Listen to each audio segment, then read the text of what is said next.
Karena hidup itu enak kok kamu buat susah.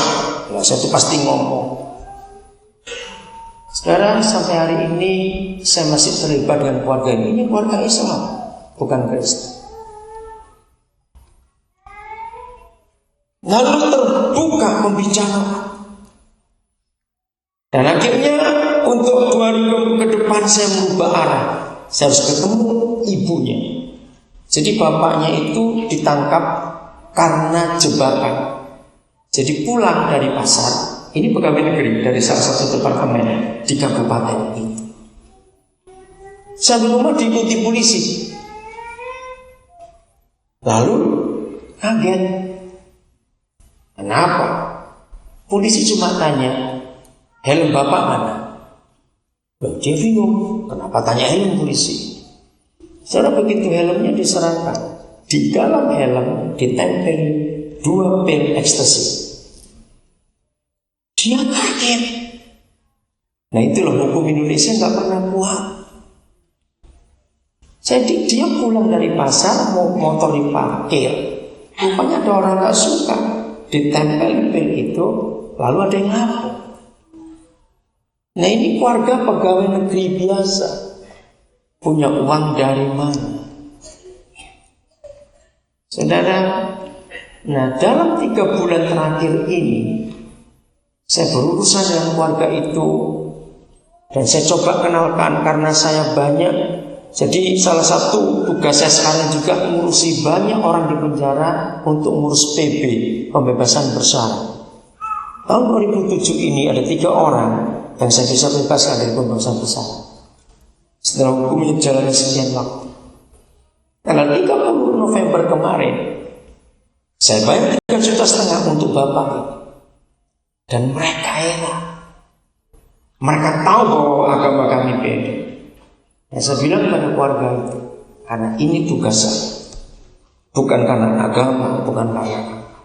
Saya bilang gak kebetulan anak ibu bisa satu bis dengan saya. Tidak kebetulan. Diperkirakan Maret nanti bapak ini bisa bebas. Nah dalam ukuran, kalau sampai seorang pegawai negeri ditahan lebih dari 3 tahun, otomatis dia dipecat. Dan kalau Maret ini bebas, ini kurang dari 3 tahun. Dan nanti oleh departemennya akan diurus apa, istilah saya tidak tahu. Karena maka itu kalau kita mau lihat orang di sekitar kita, kemana saja kita pergi, melihat orang selalu punya hati. Engkau harus kembali kepada posisimu semula. Waktu kamu dijadikan Tuhan, posisimu itu luar biasa. Kamu itu seperti Tuhan sendiri. Amin kan cepat, jangan diam saja, ini kan tak ada orang. Saya mikir apa? Saya ini kayak ngomong dengan botol aja kalau begini, nggak ada reaksi sama sekali. Jangan marah ya. Habis ngomong dengan orang kok, kayak ngomong dengan patung. Saya sudah ngotot begini diam saja. Oke, yang di atas langsung ke atas dulu.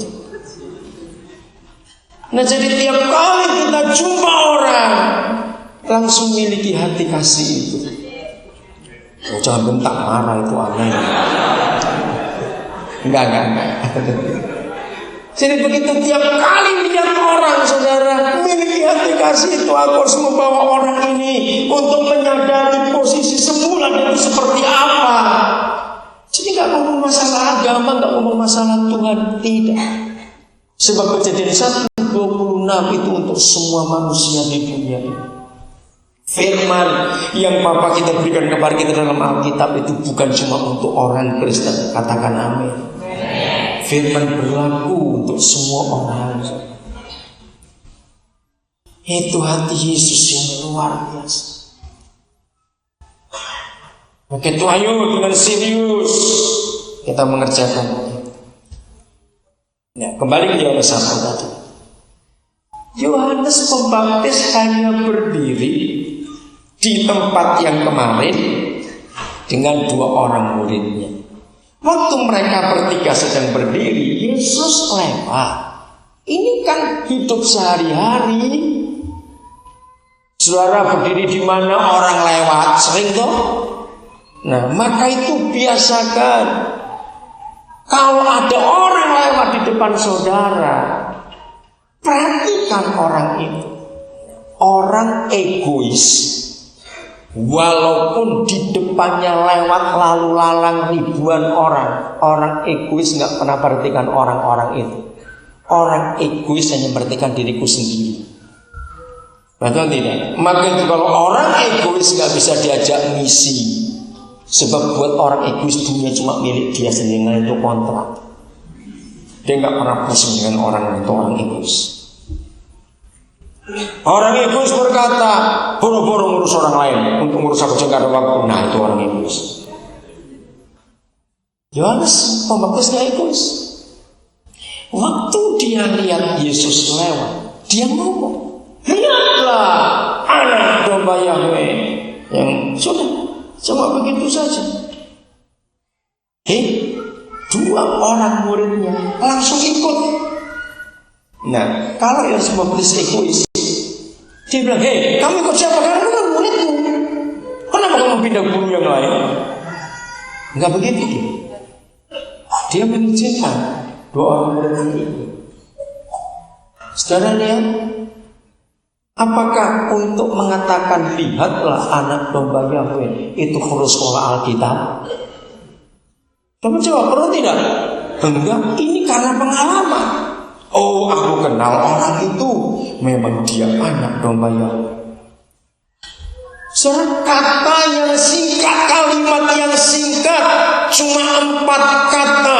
Satu kalimat cuma 4 kata.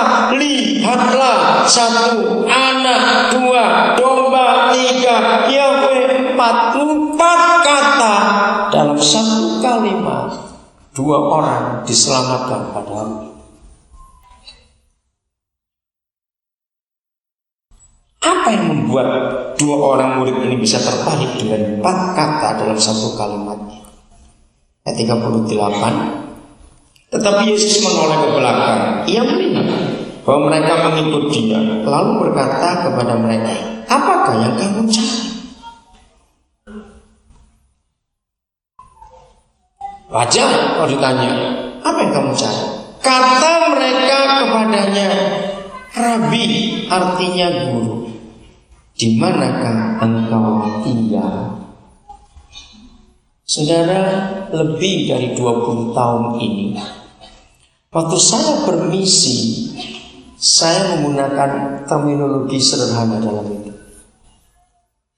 Tuhan Yesus adalah satu-satunya Tuhan yang berkata, ayo pulang, aku sediakan tempat buat kamu. 20 tahun lebih terakhir ini, saudara, dalam saya menyatakan misi, saya nggak pakai metode apa-apa. Saya cuma pakai metode ayo pulang. Saya pakai jalan. Saya mau ajak saudara mengerti, makin hari dunia ini makin kejam, makin kejam. Saya nggak berkata kejamnya seperti apa, tidak. Tapi di sini kekejaman dunia. Makin hari jumlah orang yang bisa berkata aku mau pulang itu makin sedikit jumlah. Mungkin lebih banyak seorang nggak sadar arti kata ini, tapi ini dahsyat. Saya ulang lagi. Makin hari jumlah manusia yang berkata aku mau pulang itu makin sedikit. Saudara, jangan anggap enteng bahwa seorang manusia yang gak pernah bisa berkata aku mau pulang itu orang yang paling celaka dalam hidupnya.